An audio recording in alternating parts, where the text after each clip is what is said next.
السلام علیکم ناظرین، میرے ساتھ یہاں موجود ہے فیض پور شریف یونین کونسل کے علاقہ نئی آبادی رئیس آباد گوا میں جناب محمد علی اصغر، سابق کونسلر، سابق شیرف نرڈکم برطانیہ اور برطانیہ میں انسانی حقوق کے سرگرم رکن اور انسانی حقوق کے وکیل موجود ہیں۔ ان سے آج خصوصی گفتگو ہوگی۔ سب سے پہلے میں ان سے یہ سوال کروں گا کہ وہ جب یہاں سے برطانیہ گئے تو ان کی عمر کیا تھی، اور پھر وہاں جا کے انہوں نے یہ جو مقام حاصل کیا، وہاں سے کونسل منتخب ہوئے، شیرف ہونے کا اعزاز حاصل کیا، اور بالخصوص جو انہوں نے برطانیہ میں تارکین وطن کی خدمت کی، اپنی کمیونٹی کے لیے بطور کونسل، بطور شیرف خدمات انجام دی۔ اس کے بعد انسانی حقوق کے لیے انہوں نے اپنی خدمات کا آغاز کیا، اور پھر جب بھی وہ اپنے ہم وطنوں اور اپنے وطن کی محبت کے لیے یہاں پاکستان آزاد کشمیر کا دورہ کرتے ہیں، وہاں بھی یہ صرف یہی نہیں کہ انہوں نے برطانیہ میں کام کیا ہے، خدمات انجام دی ہیں، بلکہ وہ اپنے علاقہ چکسواری، بالخصوص اپنے آبائی علاقے بوا کے مختلف علاقوں میں بھی انہوں نے شاندار سماجی اور رفاہی خدمات انجام دی۔ اس حوالے سے ان سے گفتگو کرتے ہیں کہ انہوں نے اپنی خدمات کا جو آغاز کیا، اپنے بچپن کے بارے میں کچھ مختصراً بتایا، اس کے بعد برطانیہ جا کر جو انہوں نے یہ مقام حاصل کیا اور جو انہوں نے خدمت کا آغاز کیا، اس حوالے سے وہ کیا کہتے ہیں۔ بسم اللہ الرحمن الرحیم۔ بسم اللہ صاحب، بڑی مہربانی جناب، جو آپ نے مجھے اپنے پروگرام میں انوائٹ کیا ہے، بہت مہربانی جناب آپ کی۔ جو یہ آپ نے میرے بارے میں یہ انٹروڈکشن کرائی ہے، بڑی مہربانی، شکریہ آپ کا۔ آپ ہمارے علاقے کے بہت بڑے ماشاءاللہ ایک جرنلسٹ ہیں، اینکر پرسن ہیں، اینڈ ہمیں بہت فخر ہے آپ پر۔ بسم اللہ صاحب، میں جب برطانیہ گیا، میں 14 سال کی عمر میں گیا، تو میں خوش قسمتی میری یہ ہے کہ میں جب یہاں سے گیا تو ہمارے بزرگ، جو ہمارے علاقے کے بزرگ ہیں، ان کے ساتھ مجھے کام کرنے کا شرف حاصل ہوا۔ وہ بزرگ بچیوں کا ایک اسکول بنوانا چاہتے تھے یہاں بوا ٹانگر، ایک بہت بڑا علاقہ ہے اس میں۔ تو جب ہم پرائمری اسکول میں آتے تھے تو وہ کہتے ہمیں بجری اکٹھی کراؤ، وہاں ایک کس موجود تھی اس سے، تو یہ ریگولر ہماری روٹین تھی۔ تو ان بزرگوں سے میں بڑا متاثر ہوا۔ انہوں نے یہ اسکول جو ہے ہائی اسکول بنا، یہ پورے علاقے میں بچیوں کو تعلیم دلانا اتنے لوگ انٹرسٹڈ نہیں تھے، مایوب سمجھتے تھے یہ بچیوں کو کیوں تعلیم دینی چاہیے۔ تو ان بزرگوں کو دیکھ کر مجھے جو ہے نا، میرے دل میں جذبہ پیدا ہوا۔ ایجوکیشن کو انہوں نے پروموٹ کیا ہمارے علاقے میں۔ پھر میں بھی یہی کام، میں جب برطانیہ میں گیا تو میں اسکول میں گیا وہاں پر 1 سال کے لیے، پھر اسکول چھوڑ کر میں ایک فرم میں کام پر لگ گیا، اور نائٹ ایوننگ اسکول میں فردر ایجوکیشن بھی حاصل کرتا رہا۔ تو یہ جناب جو فلاح بہبود کا کام ہے، میں 14-15 سال کی عمر سے ہی میں نے شروع کر دیا تھا۔ وہاں ایکوالٹی کے لیے کام کرتا تھا، کیونکہ ہمارے لوگ جو وہاں گئے تھے، ایکوالٹی کا بھی بڑا ایشو تھا۔ اب تو اللہ تعالیٰ کی بڑی کرم نوازی ہے کہ بے شمار قانون بن گئے برطانیہ میں ایکول اپرچونٹیز کے حوالے سے۔ تو وہاں پر اس وقت انگلش بہت ہمارے بزرگ کم جانتے تھے، بولتے تھے، تو اس لحاظ سے میں یہاں سے 6ویں-7ویں پڑھ کے گیا تھا، تھوڑی سی انگلش پر عبور تھا۔ تو میں لوگوں کو کام میں فیکٹریوں میں لے جاتا تھا، ان کو فارم ان کا بھرنا، ان کے بیاہ پر بات کرنا۔ تو ایک دفعہ ایک جنرل مینیجر مجھے کہنے لگا، یار تم کوئی ایجنٹ تو نہیں، یہ روز آدمی کام پر لاتے ہو ان کو کام دلانے کے؟ میں نے ان سے کہا ہے نہیں یار، میں تو والنٹیئر ہوں، یہ ہمارے لوگ ہیں، ان کی میں مدد کرتا ہوں۔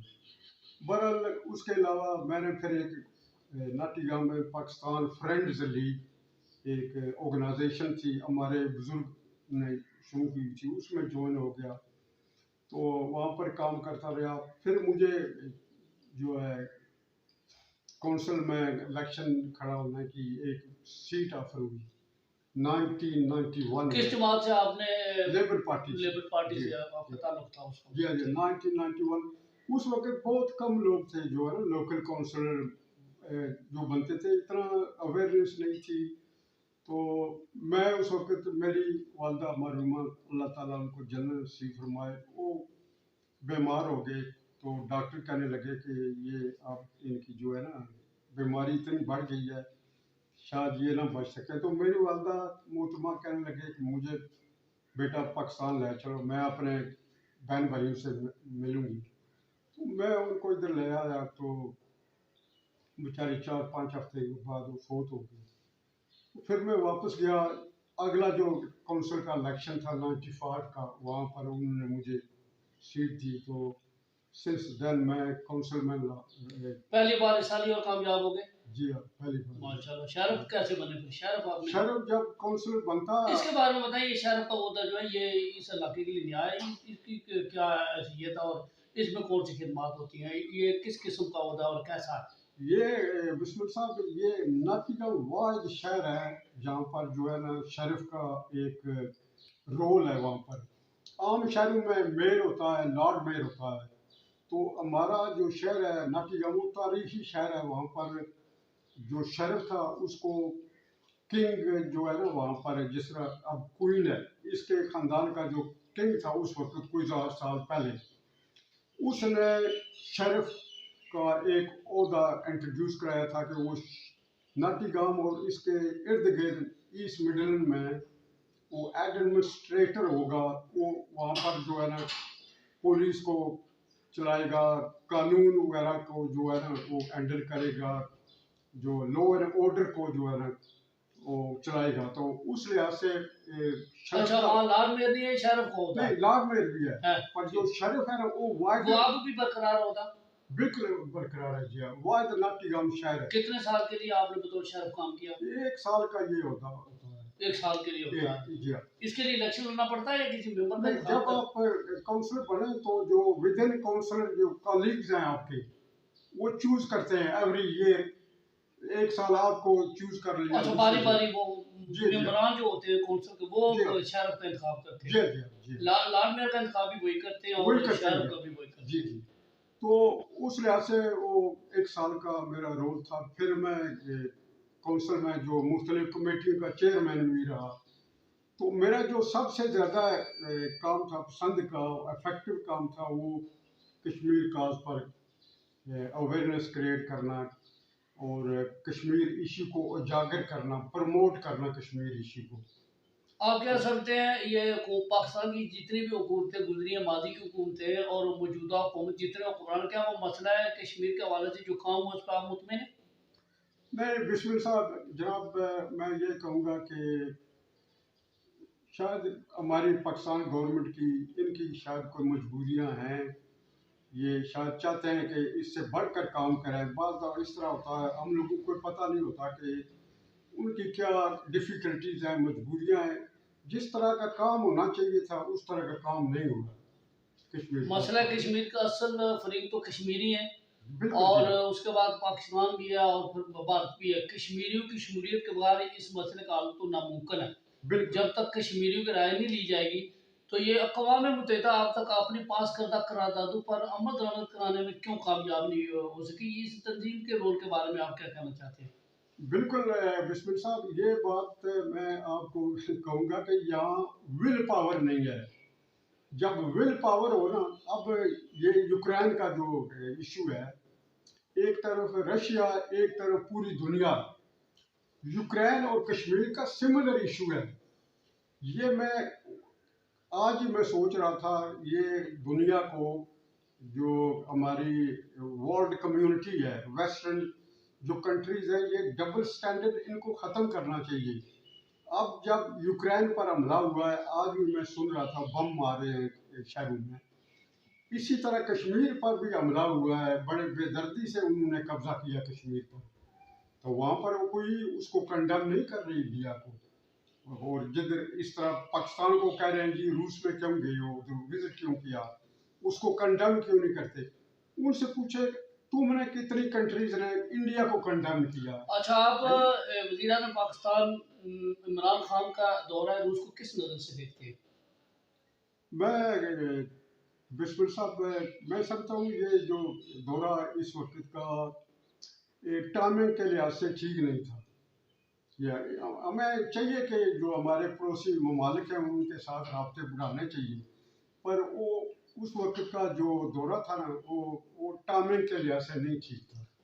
ये आपकी बात दुरुस्त है।